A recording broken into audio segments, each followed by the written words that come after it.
Spray and bed liner. Where's the spray and bed liner? Make sure you guys don't miss that before you leave the dealership and drive away. Loans are becoming harder to get. Interest rates can be over 10%, and I don't want any of you guys to overpay, especially when vehicles lose about 60% of their value after only 5 short years. Today I'm visiting a town of around 50,000 people to show you exactly what inventory, pricing, and transparency on the dealer lots look like. I'm going to visit Toyota currently, then probably Ford, maybe a GMC, and maybe a couple other dealerships to show you a variety of what you can expect.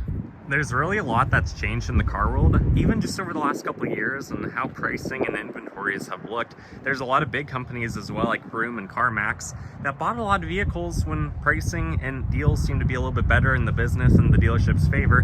But now that interest rates are high and loans are harder to get, a lot of those companies are actually having a lot of trouble, or the ones that do finance basically anyone. Some of them have interest rates as high as about 20%, but in general, currently, the average new car interest rate is between 5 and 8%, which for a depreciating asset, that's quite a bit, or for used cars, it can be up to about 12%.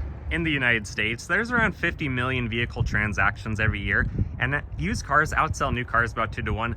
But as far as the new vehicle sales, about 3 million of those are cars, 11 or 12 million are light-duty trucks and SUVs, so that totals about 15 million last year, and then used vehicles make up the other 35 million. So a lot of people are buying used vehicles, a lot of people aren't getting the best deal, and a lot of people are paying about twice as much interest as they would be on a new vehicle. And you would think that if manufacturers or dealerships were able to lower prices or chose to lower prices, they would move more inventory, and a less expensive vehicle would mean someone is more likely to get approved, especially where half of Americans live paycheck to paycheck, according to most recent studies I've seen. And a lot of people finance their vehicles rather than buying them outright. But this is a 2024 Tundra, $71,000 for a Toyota Tundra. It seemed like just a couple years ago this would have been, a $45,000 truck. But you'll notice a lot of these are all the iForce Max or the Pro. That means it has the hybrid system. That one's not, the next one isn't, but that's an older used generation with the V8. And then those are both iForce Maxes. So there's a lot of expensive trucks sitting here, and a lot of these ones, if they don't have the Monroney or the window sticker, that means it's used. But the TRD Pro, $74,000. That's pretty crazy if you ask me. This is kind of interesting. Here are 2 brand new Tundras. One again is an iForce Max, and they're actually offering a few $1,000s off, but it's still a $75,000 truck after discounts when it started at about $80,000. But this next one, which is an SR5, which is a lower Tundra trim level, it's going to have cloth seats and things like that, it's $47,000. So to have almost a $30,000 difference just between this truck with its twin turbo V6 versus that truck with its leather seats and twin turbo V6 and a hybrid motor, that's a pretty substantial difference. $30,000 could basically buy you a Camry. Or this 2021, which is the last year of the V8, so it's maybe slightly desirable, but it's 3 years old. It has 30,000 miles, and they're still asking $47,000 for this one. And it has cloth seats. And it's also only an SR5 for any of you guys wondering, or with the TRD off-road package. And comment below how much you think this 1-year-old, one owner TRD off-road Tacoma costs.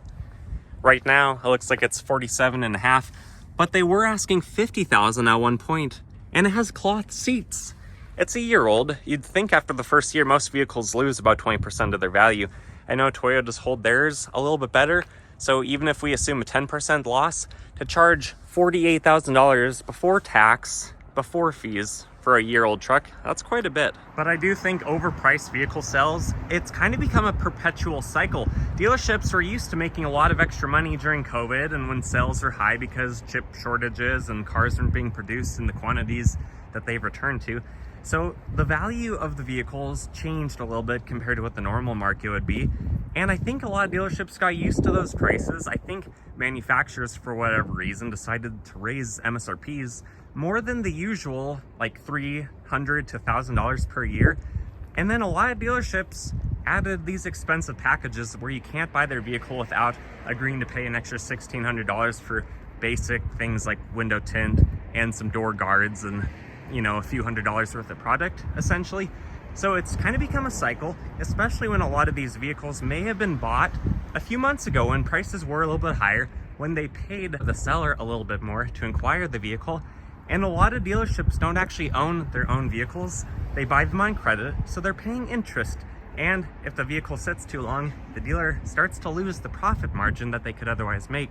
Here's kind of an interesting example. You can see it's a year old, it's a 2023, and it shows Carfax one owner, and it's below Kelley Blue Book, which is kind of frustrating because dealers are gonna count their vehicles as excellent condition while buying yours at fair condition. But let's see what the pricing is. I'm assuming it's a TRD off-road based off of the wheels. And yep, TRD off-road. 3 miles apparently. Hard to believe if it's used, and a year old. $42,000, which is probably as much or more than this would have been MSRP from the factory. It's hard to believe that a RAV4, anything other than the Prime, which is the plug-in hybrid, could cost $42,000, especially for a used one. Let's check this one out. It's also a Carfax one owner, but it's 4 years old now. It is a hybrid. You can see the blue on the Toyota. And let's see what it costs, being 4 years old and almost out of the engine powertrain warranty. 37,000 miles. The hybrid components will still have some powertrain warranty, but $39,000 for that? That feels like a lot when you can get hybrids starting for as low as about $32,000 at other dealerships, and then the higher trim ones can be in the mid upper 30s. But 39 for 4 years old, come on. Starting out 2024, the average vehicle transaction is still about $48,000, which averages are usually skewed high because of high outliers, not low outliers. But also, the average or the median household income in the US is about $75,000 gross. And since the general rule of thumb is to not spend more than 10% of your income on a vehicle per month, if the average family is making $75,000 a year, you take away about a quarter of that for taxes and you're left with about $56,000. Divide that by 12 months, and you have less than $470 a month to spend for your vehicle as a whole family altogether. That includes any taxes, any insurance, any gas mileage. But even if it didn't, even if that was just for the vehicle, that leaves you with $470 a month. If you don't put anything down and you do a 60-month loan, you can't even buy a $30,000 vehicle, and that's quite a bit less than the average vehicle. And for $30,000, the main things you're left with these days are a mildly loaded Corolla, maybe a Volkswagen Jetta. You're really losing a lot of options that you may have used to have when vehicle prices were lower. Here's a 2012 Camry, and it actually does look really clean. It's a one-owner vehicle, but let's see how much this costs. Remember that used vehicle, it probably has at least 10% interest rate. $15,000, it has 60,000 miles, but $15,000 is still pretty expensive. That's probably over half the value of this, and if you remember, statistically speaking, vehicles lose over half their value after only 5 years. What is going on? Or there's this Platinum Tundra, which is not an i4, so it's not TRD Pro. It's a 2024. MSRP, though, is only $68,000. But it's marked up about $6,000 with the minimal options it has. You're better off just modifying it yourself and saving a couple $1,000. Here's a few Corollas. I was honestly hoping I'd find a Corolla GR because those are pretty sweet, but I haven't found any yet. Here are some of the new Priuses. New, old, new, old, new, new. They actually look pretty good, pretty sharp, almost like you could cut your finger on the edge of one. But I think it's time to head over to the Ford dealership. And as we go through these different dealerships, just check out how transparent things are, like the pricing, the information you want to find, how busy the car lots look, you know, do they have a lot of inventory or very many people out looking around?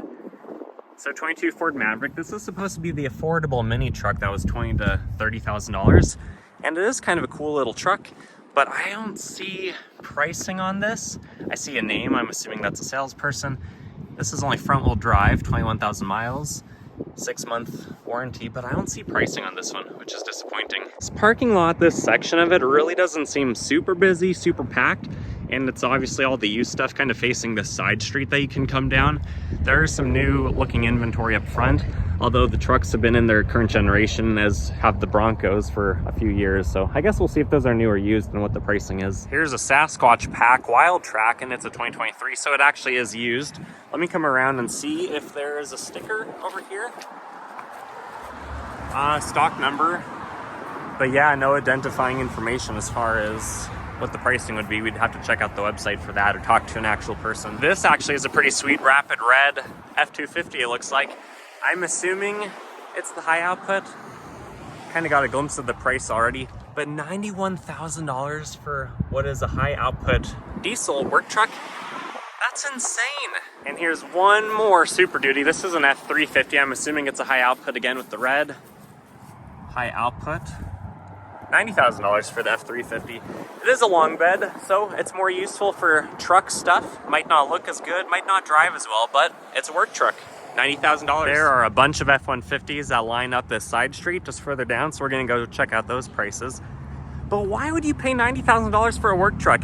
Unless it's completely a tax write-off for your business, why would you spend that much money? And over here on the way to the F-150s is a Ford Fusion that gets the special tent treatment. 2019, so no more powertrain warranty because of aging out. 47,000 miles, it's an SE, which is probably a pretty low trim level. Yeah, there's a name, I guess. Maybe the cars are assigned to different salesmen, but there's no pricing, and that's what I really want to see. There's some Ford Explorers, and it looks like Ford must have a 0% financing, so that's pretty cool. This one is an ST, so it has the same engine as the Bronco Raptor. Probably about 400 horse twin turbo 3-liter, I think that is. And I don't see a Monroney sticker. What the heck? Let's come around to the side. It looks like they have their own dealer added sticker. Probably one of those ones that have markup. Or yep, door guards. Look at that. That thing right there. That little thin piece of saran wrap. Only $250.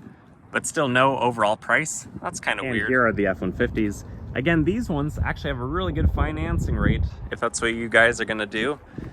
But let's check it out. Cloth interior.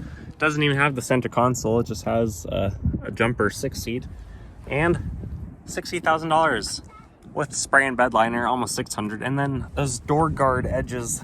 Such a silly add-on for $250. Oh, okay, this is a pretty good one. I like these extended cab models. They're not as practical as a full-size 4-door, but they look better. They look better balanced, but that's not why you buy a truck. You buy a truck for functional purposes. Long bed, enough, room interior to fit people. But check this out. Cloth seats, right? It does have the center console, so a little bit higher end than just the jumper, the middle seat. And it even has the 5-liter engine, so you could Whipple supercharge this. You could make it a race truck if you want to. But it's a 2023, so it's a carryover. And you know what's the worst part of all this? Spray and bed liner. Where's the spray and bed liner? Make sure you guys don't miss that before you leave the dealership and drive away. Anyways, guys, I think I'm gonna wrap it up over here. There's quite a bit of inventory, but not in comparison to how much asphalt they have here. And then all of that behind these trucks, blocking it off, basically making the border. There's a lot to be desired. It is really interesting how different each dealership is. Some of the ones I've been to are overflowing. Some of them are underwhelming. There's quite a variety, but what I've learned through my travels through a few different states is definitely call around, check websites. You're gonna find a little bit more accurate pricing, probably on the websites than a lot of these dealerships that just don't seem to care enough to update to their current discounts. You'd think with them just having all day to do things when it's not very busy, that they might be able to add some pricing there, try to make deals happen. This is actually pretty cool, this Heritage Edition. I'm sure you're gonna be paying for it though. Let's just check this out. $63,000. Cloth seats. Imagine that. And 3.5-liter EcoBoost. So it's gonna be a fast truck, but an expensive cloth seat truck. But anyways, I would check out other dealers, try to have them compete against each other, see who wants the deal bad enough. In my Googling around, it seems like some manufacturers and dealerships can make up to about 1/3 of the vehicle's MSRP as profit if they don't offer big discounts. But let's check this out. 4% financing and $8,000 off. But what is the cost of this Navigator? $105. And it has the door guards. So you want to protect your $105,000 depreciating asset that in 5 short years will be worth up to $40,000.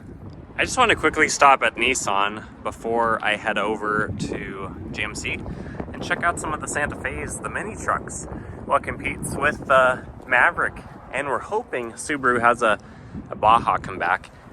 But in my opinion, these actually look pretty cool. And this one I think is the Night Edition, which should be turboed. So let's see how much this is. Hopefully it's on a little bit of a discount. But yeah, 2.5-liter turbo, high track. High track is apparently supposed to be almost as good as Subaru's all-wheel drive. And then these make like 281 peak horse.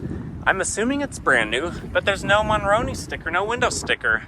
So I'm not sure what's going on there. Here are a few of the new current gen Pathfinders. This is the Rock Creek edition. Kind of silly, unless that's your thing. They do look interesting, and it seems to follow the design language of a lot of the other new Nissans these days. Rock Creek is embossed into the leather seats. $46,000. So for a crossover with leather seats and probably quite a few options, that actually does seem like a decent deal from what else we've seen. I'm really sorry about the wind picking up, guys, but here's another Santa Cruz, non-turbo. I do see a sticker of some sort. And nice, it's actually discounted.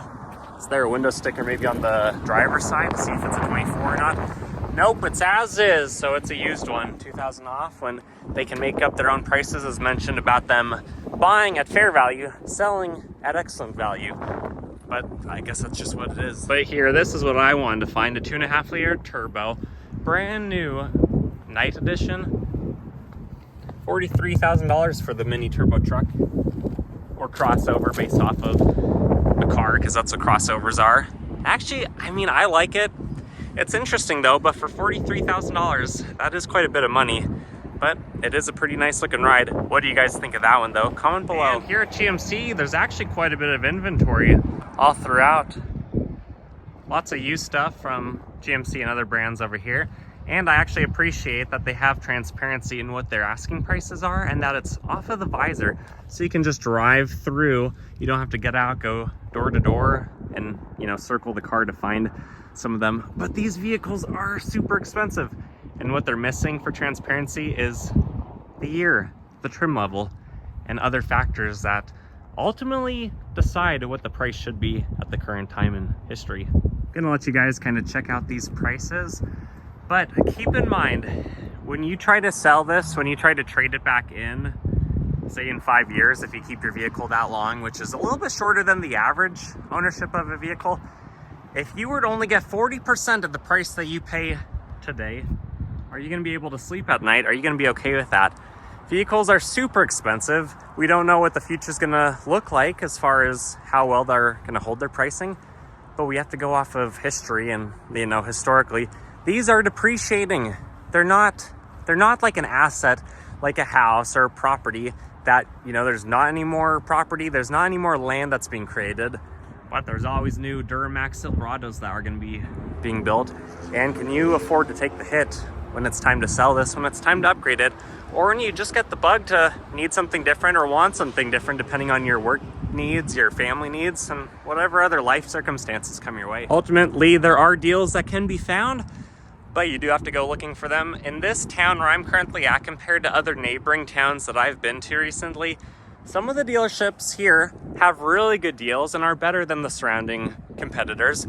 And other ones just are not. They're not as transparent. They don't have discounts nearly as abundantly or easily found as some of those other ones. So my recommendation is do your homework, do your research, and before you sign any papers, make sure there's a bedliner and make sure you know what you're getting into.